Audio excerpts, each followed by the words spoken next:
Okay, so I had no idea about this commercial. And I'm not going to hold you. When I initially saw it, I was a little taken aback. And on this channel, we don't necessarily talk about politics, but sometimes it's inevitable. I won't go too deep into politics, but there will be a few words we will not be saying, and one of them rhymes with oak. Make it rhyme. But the reception of the Jaguar commercial needs to be studied. What we just witnessed is a brand commercial, not a car commercial. And I think that was lost on people. What's up, guys? My name is Chris, and welcome to The Breakdown, where we talk about everything cars, news, and reviews. If you're new to the channel, welcome. If you are not, of course, welcome back. So I had no idea about this Jaguar commercial, and the caption was copy nothing. And I have a few thoughts about this particular commercial, and they may get some hate, they may get some commentary, but I think this just may be something that we think we don't need, but we actually do. And in this video, I not only want to talk about Jaguar and their new branding strategy, as well as their new introduction as they are changing eras, if you will, but the art that we just witnessed could be something that the automotive industry just may need. Bear with me here. So with that being said, stick around and stay tuned because you are now watching The Breakdown.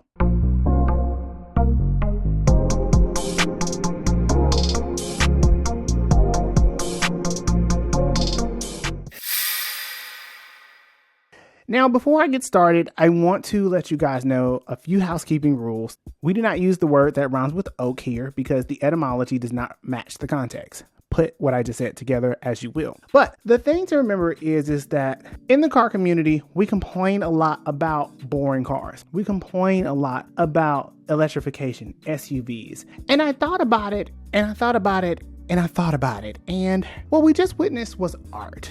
Let me explain. So I thought about it for Jaguar, and they have been one of the few companies that has been yet to embrace SUVs. Sure, they have the F-Pace and the I-Pace, but they don't really have SUVs. And they don't really have much to offer, which most of that has gone to Land Rover. Now, for context, Jaguar has been struggling over the last 20 to 30 years, ever since the early 90s, since basically Ford acquired them. And there were some good things that came out of Jaguar, like the XJ220, which held at one point or another the fastest car in the world, getting up to 220 miles per hour. For almost 90 years, Jaguar has a huge pedigree of racing performance, as many of the British companies do. But unfortunately, as times have changed from their hallmark and their staple in the glory days of the 60s into today, they don't have the same level of prestige. Now, this commercial that was introduced is a part of a long-standing strategy hailing back as early as 2016,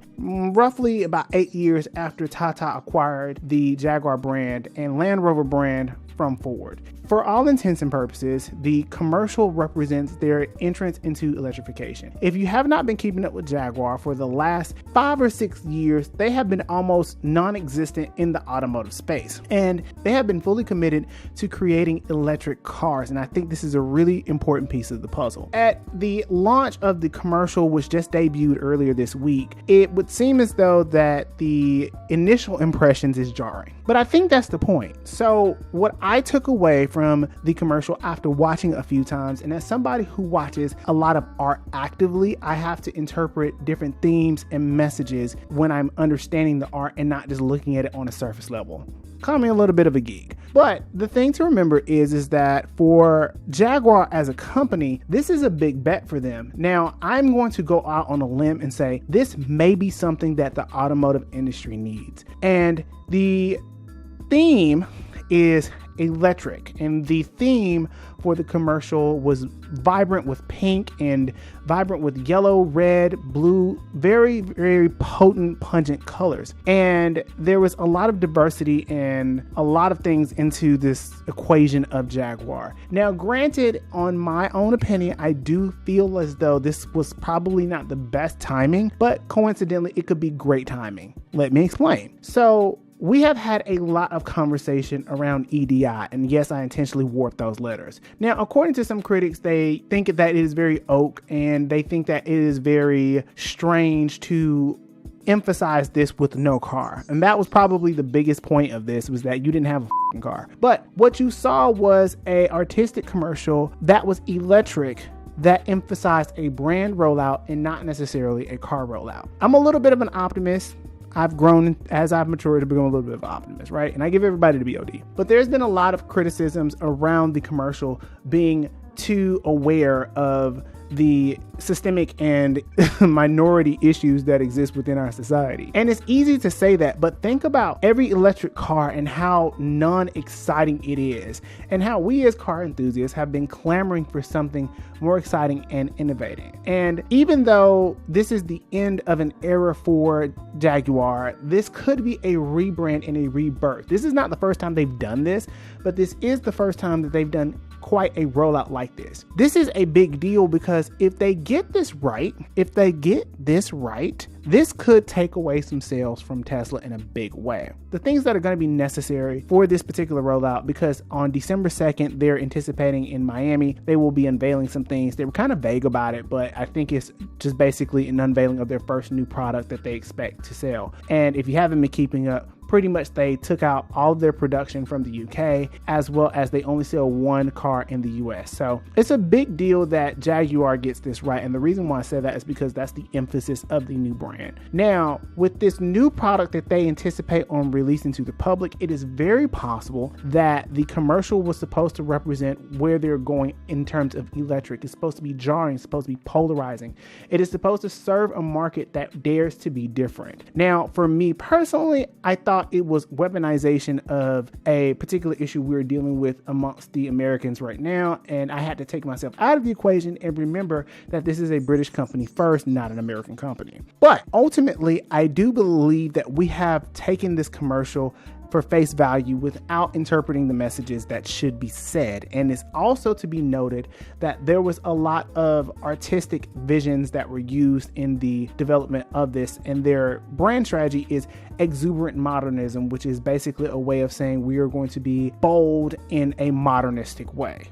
I think I got that right. But amongst all of these things and amongst this commercial, what this commercial showed me was we as the car community are not really ready to embrace anything different, and we want the status quo. And you can say it is oak if you will, but I'm just probably going to block you for even making the comment because I just don't like the word. But it also shows we are not ready for imagery that could be different. And I think looking at Tesla in comparison, if you look at a lot of their models, they're not exciting. Even the Cybertruck was exciting on concept, but most times when we see a Cybertruck, it ruins our fucking day. It looks like a Roblox car. It looks like a car that came with the polygons of a PlayStation 1 video game. But we had zero complaints when we saw that.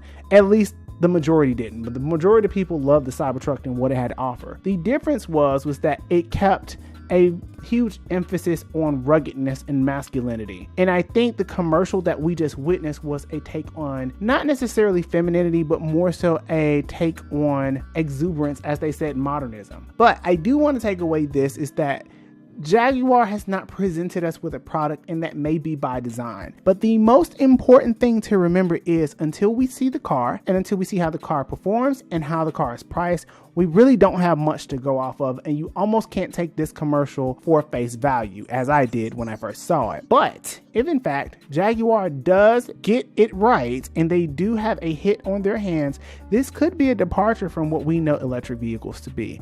And Volkswagen, Mercedes, BMW hasn't exactly done the greatest, but this is not the first time we've seen something controversial in the automotive industry, but this is the first time we've seen a controversial rollout as a brand, at least in my 30 years. As we begin to see Jaguar present itself as a new brand, it's important to remember this is a British company first, and this is not localized to the United States. Now, the last thing that I want to point out is that there was a lot of criticisms regarding the oakness of the commercial, and I just did not like that it appeared weaponized to use that diversity as a way of selling your brand. That's a personal thing. Has nothing to do or any indictment on anybody that's watching this video. But it is not a great timing for the awareness cash grab when the country is very well divided. And we're going to call a thing and state that the inclusion aspect of this commercial is underrated and going to go underappreciated because this is just not the time. In the words of me and in the words of many other people like myself, read the room. And I say all of that in the regards of luxury cars are slowly dwindling, and it's probably the worst time to be a luxury car company because many people just simply are not buying them. As many of the mass market cars of today, they kind of do much of the same thing with the minor differences in platforms. And electric cars are not selling well, so this is very much a very risky gamble for Jaguar. But I hate that there was a lot of critics who basically said this was the end of a car brand, you're killing the brand. And I think if I had to put it in one way, it was disheartening to read commentary, as in case you haven't noticed, I'm black. I'm black, y'all, and I'm black, y'all, and I'm blacker than black, and I'm black, y'all. So, and it sends a bigger message to me as an automotive enthusiast, journalist, as a person who actively watches and analyzes the market. It was incredibly disheartening. But I do have hope that when we see a product, it will be great. And if they can nail the price, they can nail the reliability, as well as they can nail the design, which is most important because Jaguar is not a company without art. They are a company full of it and have been for decades. I think this could be a great moment for them as a company. And if we're being frank, Land Rover has really stepped it the up in terms of design. And if any of that translates over Jaguar, I am very excited. But with that being said, you guys leave me a comment below. Let me know your thoughts on the commercial. And more importantly, let me know your thoughts on if they can pull it off as a huge competitor to Tesla, because Tesla is basically clowning them right now. And with that being said, until the next video, I will see you guys later.